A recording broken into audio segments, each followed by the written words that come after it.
They told you pain means punishment, but what if that's the biggest lie you've ever believed? What if the very suffering that almost crushed you is actually the tool God is using to build you? The truth is, comfort never transforms anyone. Pain does. And right now, that emotional storm you were in might just be the doorway to your greatest breakthrough. It was good for me to be afflicted, so that I might learn your decrees. Psalm 119:71. This isn't just about surviving, this is about being reborn.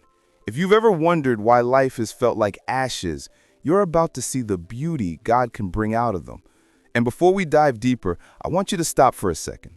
Drop a comment below and share what's the one area of pain in your life where you're believing God for healing. Your story might be the encouragement someone else is praying for. Pain has a strange way of knocking on the door when life feels stable, and suddenly everything changes. What once felt like control slips through your fingers, leaving you face to face with the truth you didn't want to confront. That moment, though wrapped in suffering, can be the very hinge where life begins to turn. It's the pain to purpose process, the kind of shift that textbooks can't teach, but scars can. Just like Psalm 119:71 says, affliction becomes the classroom where God's wisdom comes alive. Think about it. When people feel too comfortable, they rarely change. But when life shatters, the cracks let light in. That breaking becomes the seed of a breakthrough, and suddenly what felt like the end begins to reveal itself as the start of something bigger. Pain becomes the unexpected teacher, whispering lessons comfort kept hidden. And in that sacred classroom, faith in hardship is no longer theory. It's lived reality. God is healing me even when I can't see it yet. Here's the thing. When someone is broken but chosen, they begin to realize that God never wastes a wound.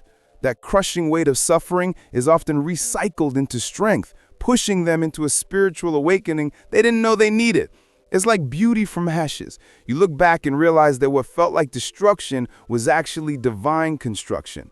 And once you taste that hidden purpose in pain, you can't help but wonder how much more God is working beneath the surface. Pain in God's hands stops being a dead end and turns into a tool. What once looked like wasted years, broken dreams, or shattered trust becomes raw material for his divine process. Romans 8:28 reminds us that all things, not some, not most, but all work together for the good of those who love him. That means even the nights soaked with tears, even the disappointments that left scars are folded into God's plan in pain. It's suffering into strength, whether we realize it or not. Think of it like a potter with clay. The clay doesn't argue when it's pressed, stretched, or reshaped. It simply yields. And in the hands of the artist, something beautiful emerges. The same happens when we surrender to God and our seasons of hardship. Trauma recovery doesn't come from denial, but from allowing God to recycle what hurt us most into what will heal others. That's how emotional healing often begins, not in avoidance, but in alignment. And here's the irony. The very thing we thought would break us often becomes the cornerstone of our testimony. A healing testimony isn't just about survival. It's about showing others that broken but chosen is not a curse, but a calling. Pain to purpose is real when what once was ashes becomes a redemption story. And once someone experiences restoration in places they thought were gone forever, they begin to see that God's recycling is far more powerful than any loss could ever be. Dark seasons often feel like silence from heaven, but silence doesn't mean absence. Just because it's quiet doesn't mean God stopped working. Daniel 2:22 says he knows what lies in the dark and that light dwells with him. In those moments of confusion, God's plan in pain continues quietly beneath the surface. It's a divine process, subtle, unseen, yet shaping a spiritual awakening that comfort could never build. Think about a seed buried underground. From the outside, it looks like nothing is happening, but in the soil, a hidden transformation is taking place. The same happens with trauma recovery. The unseen hand of God reshapes broken hearts, strengthens weary minds, and plants beauty from ashes in places no one else can see. That's inner healing at work. A miracle in disguise, preparing someone for breakthrough long before it's visible. And isn't it ironic? We often mistake delay for denial, when in truth, God is simply preparing the stage. A redemption story doesn't start under the spotlight. It starts in the shadows, where the roots grow deep. What looks like stillness is often the womb of restoration. And when the moment comes, the one who was broken but chosen will rise, carrying proof that God never wastes the darkness. Comfort has a way of covering things up, making life feel smooth but shallow. Pain, however, tears away the mask and shows what was hidden all along. Psalm 34:18 tells us that the Lord is close to the brokenhearted, and that's when his nearness becomes undeniable. Pain to purpose isn't just a phrase. It's the moment when suffering exposes our weakness and God's strength shines brighter.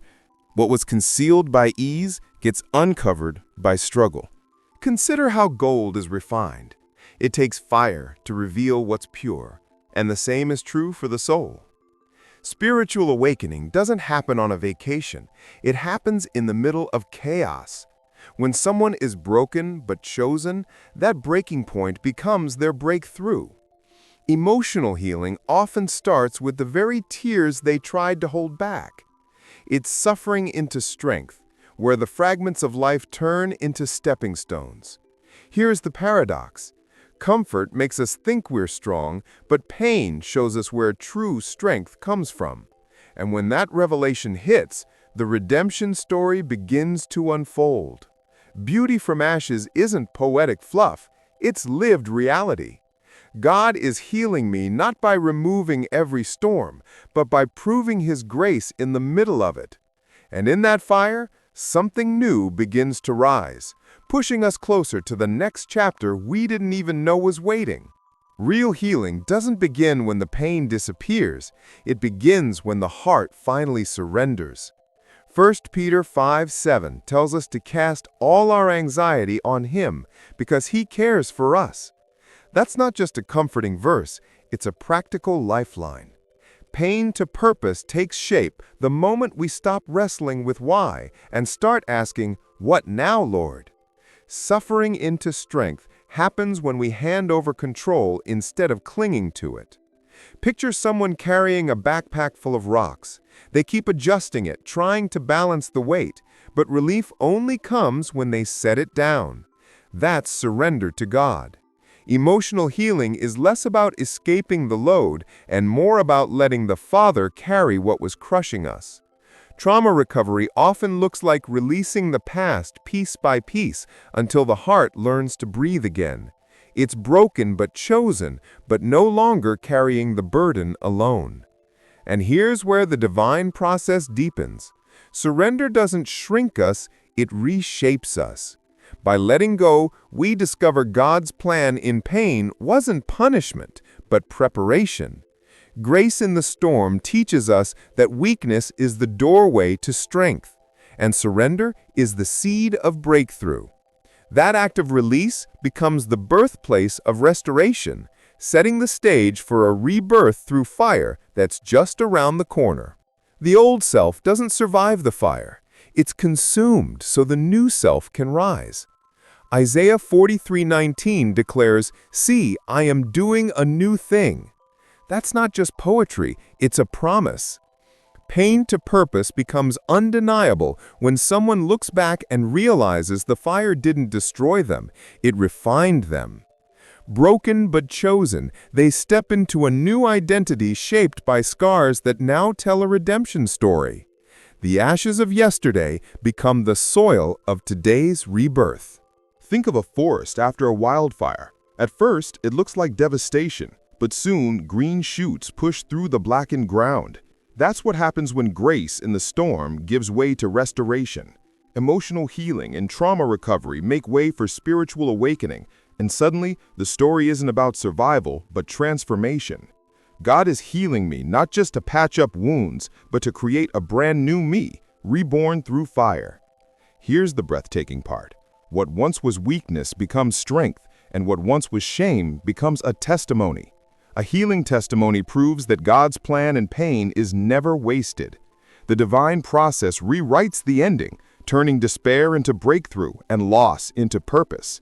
And with every step forward, the new self carries evidence that suffering into strength was never theory. It was God's blueprint all along, preparing them for the next chapter of destiny. So now the question is, what will you do with the pain that tried to break you? Will you let it bury you, or will you let God turn it into the very soil where your purpose grows? The truth is, every scar carries a story, but only those surrendered to God become a testimony that inspires others. Don't just watch this and walk away. Decide today to live as someone reborn through fire. Ask yourself, am I still carrying ashes, or am I ready to see beauty rise from them? Your answer could be the beginning of the transformation you've been praying for. If this message spoke to you, subscribe to the channel, hit the like button, and turn on notifications so you won't miss what's coming next. And remember, your breakthrough is closer than you think.